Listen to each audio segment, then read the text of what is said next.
sosiologi, sosio-legal studies atau law in society. Kalau itu kita pilih dari segi istilah dulu ini ya terserah, mau saja bisa mengikuti law in society, bisa saja sosio-legal studies. Tapi di Inggris sosio-legal studies itu tumbuh di sana dan diceritakan di sebuah buku. Diadakan konferensi, anggap saja ini konferensi socio-legal studies. Itu yang datang bukan para ilmuwan sosial, tapi ya para yuris atau lawyer, atau para yuris atau lawyer. Jadi socio-legal studies itu lebih dekat kepada ilmu ketimbang kepada sosiologi.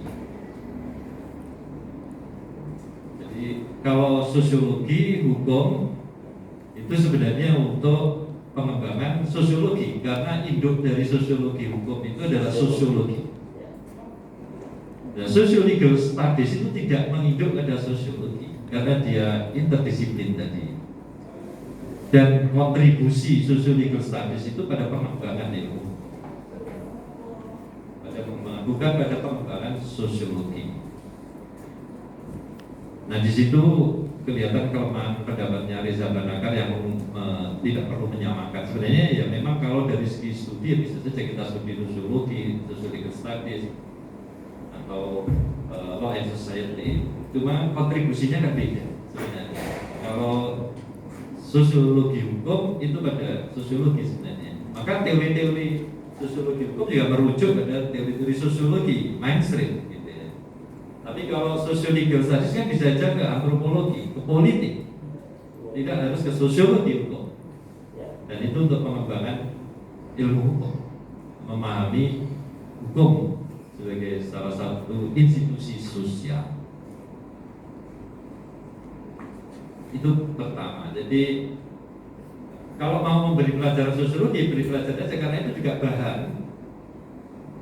bagi socio-legal studies, kan dia interdisiplin. Nah, kalau kita juga tidak paham sosiologi, bagaimana melakukan sosiologi, meskipun metodenya saja itu nggak penting. Tinggal juga antropologi atau mungkin dari politik tadi atau ilmu ekonomi, itu juga penting karena mungkin kita bicara soal efisiensi. Misalnya apakah pemenjaraan di Indonesia ini efisiensi apa efisiensi? Bayangkan Bapak, kalau satu orang narapidana satu hari misalnya menghabiskan uang 5.000 saja untuk makan satu hari, yang ini uang negara berapa banyak yang dihabiskan untuk membiayai para narapidana itu? Kan tidur gratis, makan gratis di dalamnya kan? Itu satu orang 5.000 saja satu hari, itu berarti kan satu kali makan habisnya cuma 1.500. Anggap saja itu. Berapa uang negara yang dihabiskan? Kita bisa menganalisis itu untuk menghitung sebenarnya pemenjaraan itu efisien kan? Berarti di situ kan ada law and economy, hukum dan ilmu ekonomi. Kita lihat inefisiensi, makanya Belanda ya benar kan penjaranya tutup, ya dikontrakkan bahkan ya sekarang ya. Barat mengungsi dari Syria. Nah, itu juga mungkin bukan hanya sekadar bagaimana hukum memberikan pembatasan perilaku pada orang atau menyelesaikan sengketa di antara warga masyarakat, tapi juga bisa saja itu kalkulasi ekonomi efisiensi ya, yang tidak jangan di luar sulit mencari makan, yang di penjara makan gratis, atau mungkin kalau pengen makan gratis. Termasuk di level pendidikan itu kalau kasusnya nilai ekonominya tidak ekuivalen dengan biaya yang dikeluarkan itu nggak di sini. Nah itulah. Nah, artinya kita bisa kembangkan bukan hanya ke sosiologi, tapi juga ilmu ekonomi. Jadi sebenarnya perangkat ilmu untuk socio-legal studies itu banyak. Ya tergantung kemampuan kita dan waktu kita untuk memberikan itu kepada para mahasiswa. Ya, atau ya sedikit-sedikit diberikan, ya selebihnya kuliah itu cuma 25%, ya 75% baca sendiri lah ya. Jadi kalau mata kuliah tadi digabung itu sebenarnya ya masih bisa digabung ditambah lagi dengan apa tadi? Begitu, ilmu ekonomi misalnya efisiensi atau politik tadi atau sejarah kan sejarah itu juga penting. Nah itu tapi ya sudah barang tentu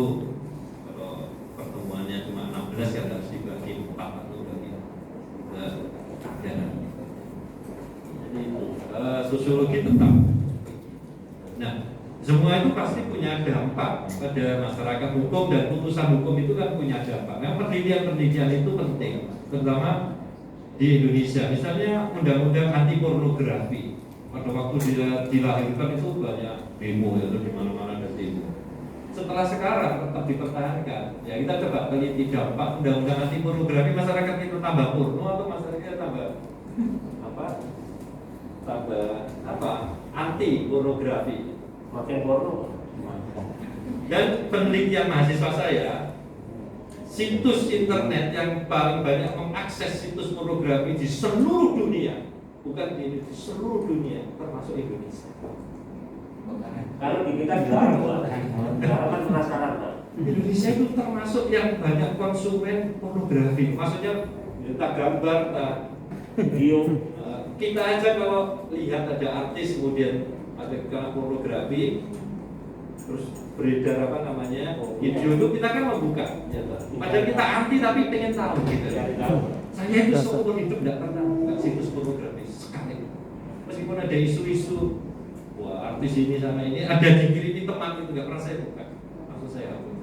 Jadi seumur hidup nggak pernah buka yang namanya pornografi. Kok beda sama saya, Pak? Nah itu untuk menjaga konsistensi saja saya. Loh katanya kita anti pornografi, tapi begitu dikirimi gambar, pornonya kayak apa sih lo? Kalau saya memuji iman, jadi tujuannya. Tapi kenyataannya itu contoh saja, dampak itu bisa kita teliti itu. Jadi kita kembangkan. Sehingga untuk mengetahui juga keefektifan itu pencapaian tujuan. Hukum itu adalah sistem bertujuan, purpose system. Maka untuk mengukur keefektifan, menurut Roger Cockrell, mengukur keefektifan hukum itu adalah mengukur pencapaian tujuan dari hukum. Nah, dampak itu diantaranya adalah mengukur seberapa hukum itu atau putusan pengadilan itu mencapai tujuannya. Teman saya tadi, putusan pengadilan. Karena buku Amerika itu kan bicara sumber hukum itu kan bukan cuma undang-undang tapi putusan. Jadi sering dia meneliti tentang putusan dampaknya. Seperti putusan teman saya menghukum Bominah tadi. Tujuan teman saya sebagai hakim itu tercapai enggak? Karena dia punya tujuan untuk menakut-takuti para pemuda yang suka mencuri di sana. Sebenarnya para pemuda terpengaruh enggak? Padahal itu secara nasional jadi pembicaraan orang. Tapi jangan-jangan orang sana acuh-acuh saja Bominah dihukum gitu, para pemudanya ya tetap suka mencuri kan gitu. Nah maksudnya itu juga kita bisa teliti berapa angka kejahatan yang dilakukan oleh pemuda di sana dalam tindak pidana pencurian misalnya gitu. Untuk mengukur dampak dari putusan pengadilan tentang juga tentang hukum ya, atau hukum baru misalnya. Setiap hukum itu kan dilahirkan atau memberikan pembatasan baru. Setiap hukum baru selalu melahirkan pembatasan baru. Oleh karena itu pembatasan baru itu melahirkan perilaku-perilaku baru enggak bahasa kita dalam tanda petik. Maksudnya perubahan itu dampak baru enggak? Ya itu mestinya bisa diukur.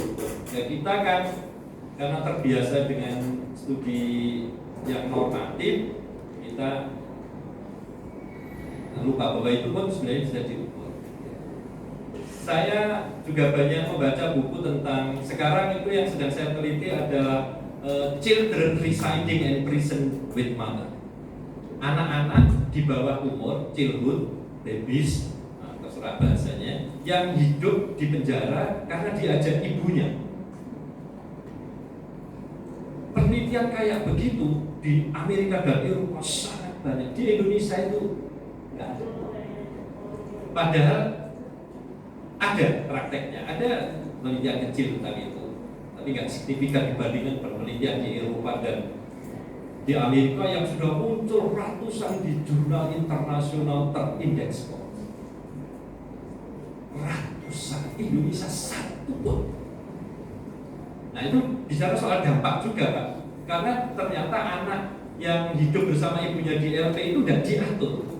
Ada diatur di peraturan pemerintah cuma satu pasal untuk makan dan makanan tambahan. Ada peraturan undang-undang tentang perlindungan anak, juga peraturan pemerintah tentang anak khusus, semua dirinci satu persatu. Yang lepas, yang dilupakan oleh negara pemerintah adalah anak yang hidup di lembaga pesantren bersama ibunya. Dalam literatur bahasanya tadi, children residing in prison with parents, with mother, with parents. Ada lagi children accompanying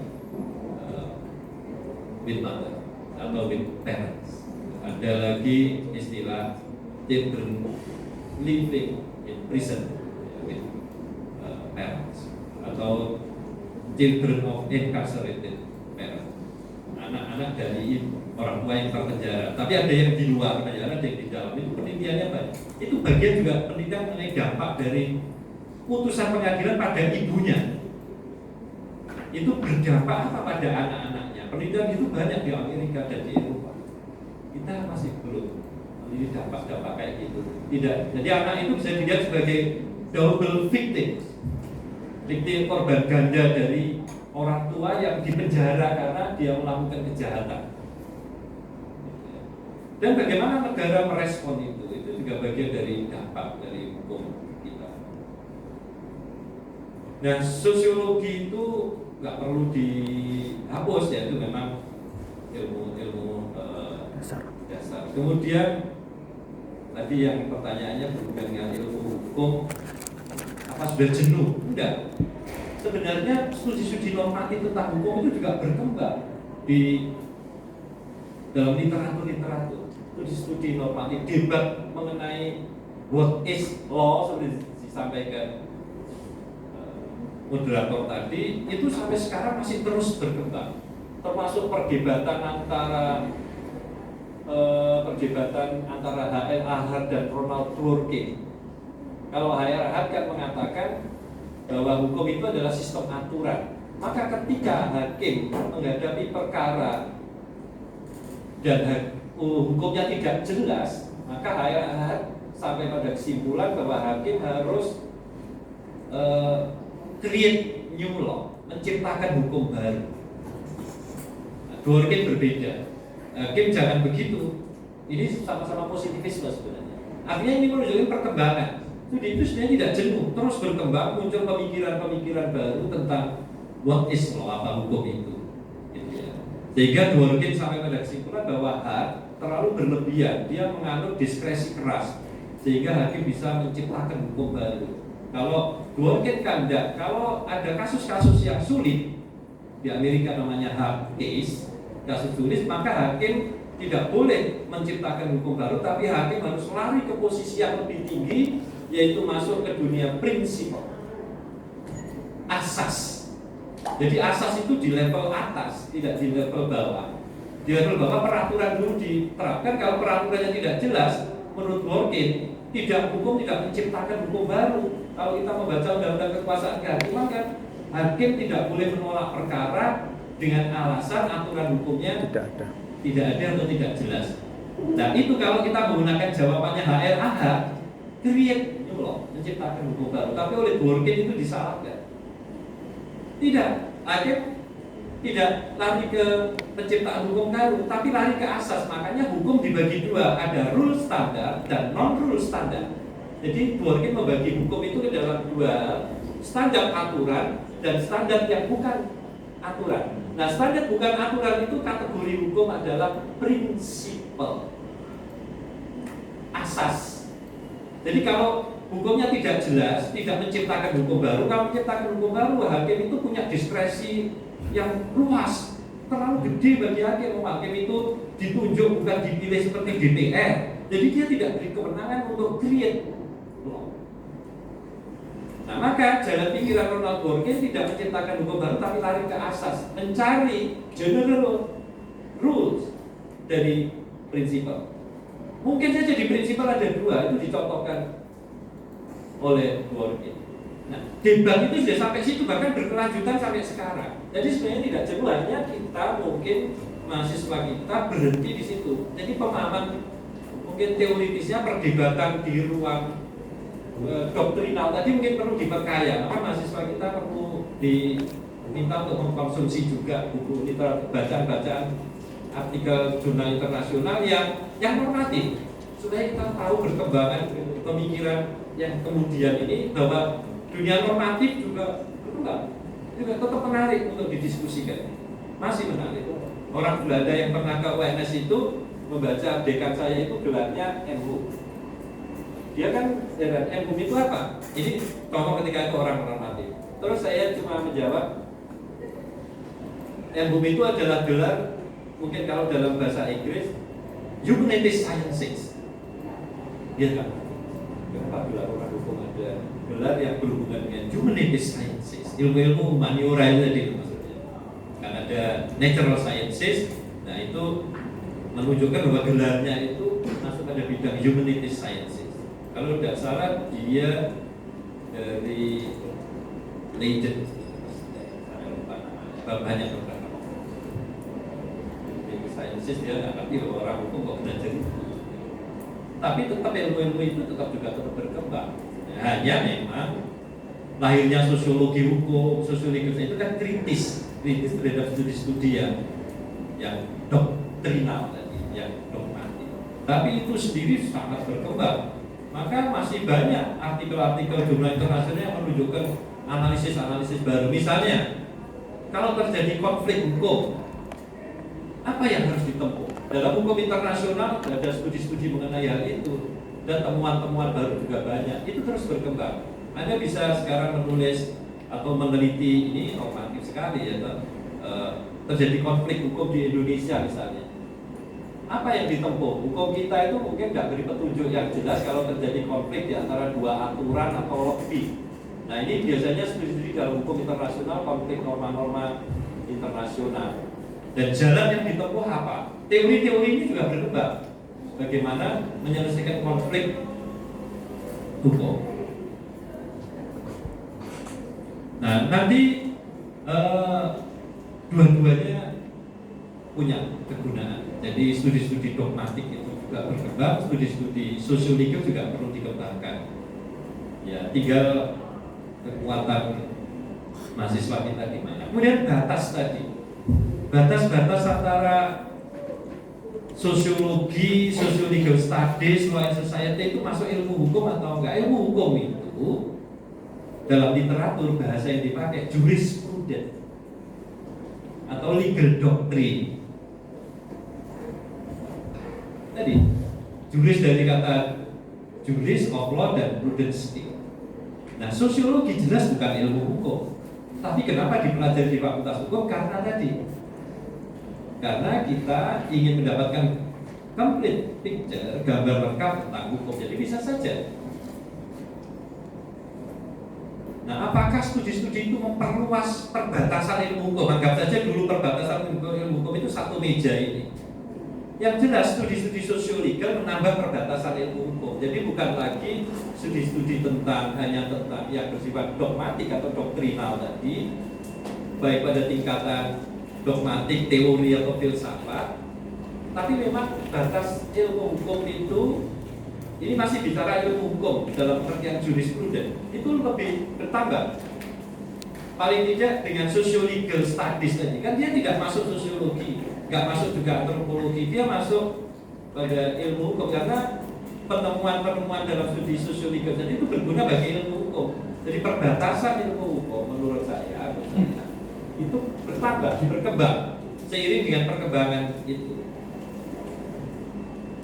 Nah itu masih bisa dimasukkan ke dalam pengertian jurisprudence tadi, meskipun pandangan-pandangan ortodoks, ya hukum hanya sistem aturan sepanjang tidak berhubungan dengan sistem of rule, itu ya nggak masuk pada hukum, sehingga tidak masuk pada ilmu hukum juga.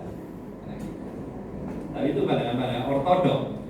Tapi kalau sosiologi jelas itu memang ilmu sosial, meskipun kita justru lebih familiar dengan sosiologi hukum daripada sosiologi tadi. Itu jelas mainstreamnya sosiologi. Antropologi juga begitu, mainstreamnya antropologi hukum juga antropologi. Bukan ilmu hukum. Cuma dia kan memberi, ya, pada waktu itu memberi informasi sehingga kita sebagai orang hukum mendapatkan gambar lengkap. Sehingga pandangan-pandangan yang ortodoks tetap tidak penting. Ya sekarang tergantung, itu pilihan gitu. Kita ingin dapat hiburan dari ilmu-ilmu lain. yang sedikit banyak memberikan informasi. Jadi memberikan informasi tentang dunia sosial mengenai hukum, atau kita cuma melihat buku yang berisi peraturan perundang-undangan itu saja. Itu ya sebenarnya pilihan kita, bagaimana kita menentukan di fakultas ini kita memperluas studi hukum plus studi-studi kritis terhadap hukum tadi, sosiologi, antropologi, ekonomi, politik. Itu pilihan saya. UNER sampai saat ini sepengetahuan saya masih murni, meskipun beberapa dosennya yang muda masih sudah terpengaruh, cuma tidak bisa mempengaruhi. Oh iya, Sistem di dalam itu kan melawan kelompok itu ya. Nggak bisa, belum bisa.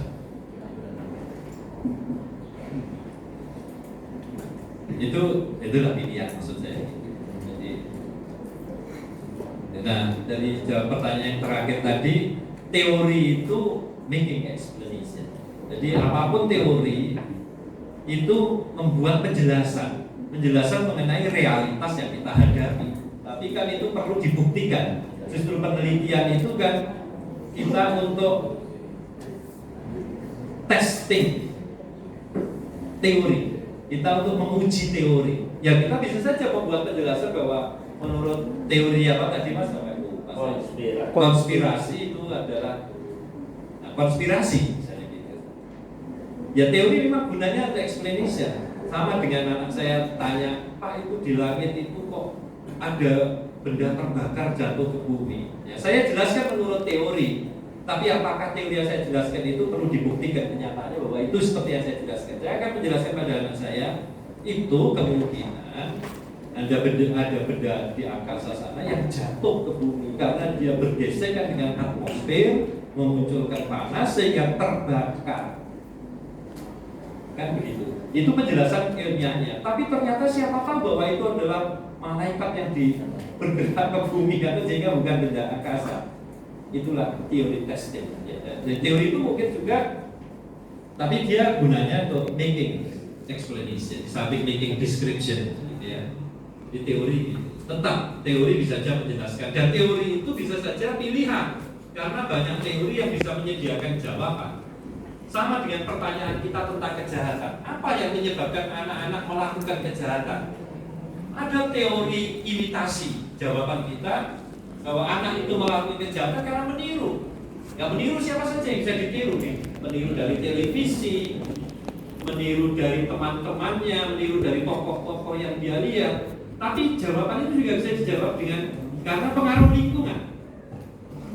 Oh anak itu nakal karena pengaruh lingkungannya. Dia tumbuh dan besar di lingkungan yang buruk, namanya begitu. Atau teori genetika, seperti diajari para kriminolog teorinya Lombroso, bahwa anak itu nakal memang sudah diciptakan dari sononya, dia memang akan menjadi anak nakal. Sudah nggak bisa diubah. Prototipnya kelihatan dari wajahnya. Gitu ya. Kalau wajah-wajah kayak begitu ya, itu bakat penjahat kan begitu. Itu genetika. Jadi bisa dijelaskan itu, atau dijelaskan dengan teori ekonomi. Dia jahat karena orang tuanya ekonominya rendah sehingga tidak bisa mengurus bla bla bla bla.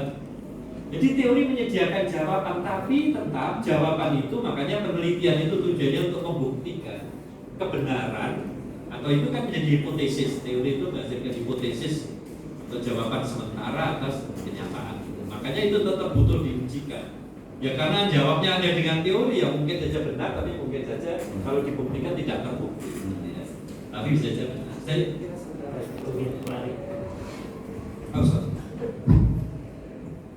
ya, terima kasih atas tanggapannya Pak Hari. Luar biasa ini Bapak Ibu sekalian. Sekarang sudah jam 11:33. Iya pas sekali ya.